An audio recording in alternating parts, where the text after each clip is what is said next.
उगते सूरज की धरती पर हुआ नया सवेरा। विकास जिसने उत्तर पूर्व का भाग्य फेरा। नॉर्थ ईस्ट जो सालों तक रहा उपेक्षित, विरासत के साथ विकास को कर रहा परिभाषित।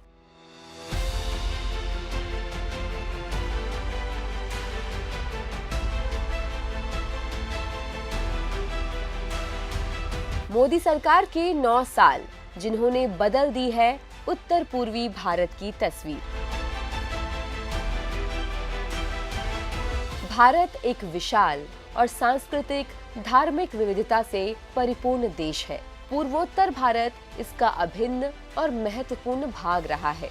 सांस्कृतिक विविधता, प्राकृतिक सौंदर्य और प्रतिभाशाली लोगों से भरपूर भारत का ये भाग सालों तक उग्रवाद और सरकार की बेरुखी का शिकार रहा। लेकिन साल 2014 में प्रधानमंत्री पद का कार्यकाल संभालने के बाद से ही पीएम मोदी ने पूर्वोत्तर भारत के महत्व को वास्तविक रूप में पहचान दिलाने, क्षेत्रीय विकास को अहम महत्व देने और इसे विकास के मार्ग पर तेजी से अग्रसर कराने के लिए कई कदम उठाए।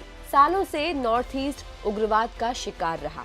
प्रचुर प्राकृतिक संसाधन होने के बावजूद भौगोलिक परिस्थितियों, कनेक्टिविटी, भाषा, इन सब के चलते उत्तर पूर्वी राज्यों के लोगों को इसका लाभ नहीं मिला। सत्ता में आते ही प्रधानमंत्री मोदी ने लुक ईस्ट की जगह एक्ट ईस्ट पॉलिसी को बढ़ावा दिया।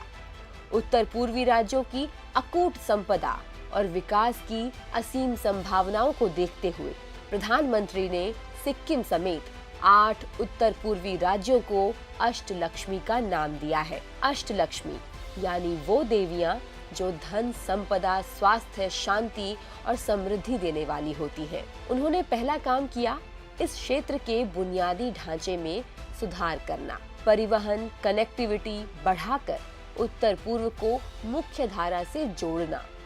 103 नए हाईवेज, 17 हवाई अड्डों, नए जल मार्गों और बेहतर रेल कनेक्टिविटी के साथ उत्तर पूर्वी राज्य आज देश का ग्रोथ इंजन बन गए हैं। प्रधानमंत्री डिवाइन योजना यानी कि डेवलपमेंट इन नॉर्थ ईस्ट योजना में 2023 से लेके 2026 के बीच 6,600 करोड़ के अनुमानित बजट के साथ उत्तर पूर्व विकास की नई इबारत लिखने जा रहा है। बीते 9 सालों में शिक्षा से लेकर स्वास्थ्य तक, शहरी से लेकर ग्रामीण और वनवासी तक हर एक जन के समावेशी विकास का ख्याल रखा गया है। हर राज्य में कैंसर अस्पताल, आईआईएम की स्थापना, टेक्नोलॉजी पार्क, वनवासी क्षेत्रों में एकलव्य विद्यालय, बेहतर स्वास्थ्य, शिक्षा के साथ साथ रोजगार के नए अवसर भी प्रदान कर रहे हैं। प्रधानमंत्री की महत्वाकांक्षी भारतमाला परियोजना के तहत नॉर्थ ईस्ट में पर्यटन को बढ़ावा मिला है। प्रधानमंत्री के डिजिटल इंडिया के सपने से बनी डिजिटल कनेक्टिविटी नॉर्थ ईस्ट की युवा शक्ति के लिए नए अवसर पैदा कर रही है। 2014 की तुलना में ऑप्टिकल फाइबर कवरेज 4 गुना बढ़ गया है। खेलो इंडिया के तहत नॉर्थ ईस्ट के प्रतिभावान युवाओं को स्पोर्ट्स में अवसर मिल रहे हैं।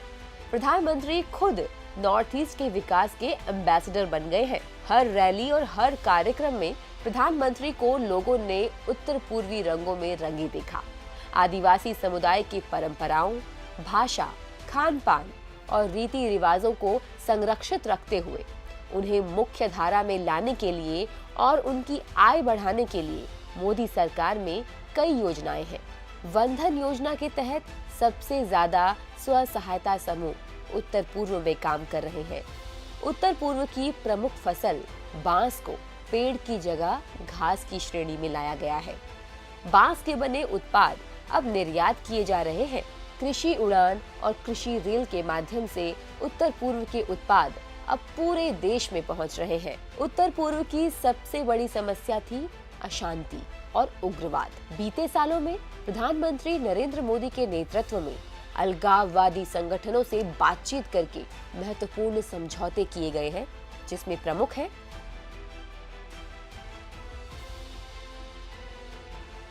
प्रधानमंत्री नरेंद्र मोदी ने पैदा किया सरकार में लोगों का विश्वास, जिसके परिणाम स्वरूप बोडो हिंसक समूहों के सदस्य क्षेत्र के विकास और शांति के लिए तैयार हुए। सालों से चले आ रहे कार्बी समुदाय और सरकार के विवाद को प्रधानमंत्री नरेंद्र मोदी के नेतृत्व में हल कर लिया गया। 23 सालों से अपने ही देश में शरणार्थी बने ब्रू रियोंग आदिवासियों के लिए मोदी सरकार ने अपने घरों का रास्ता खोला।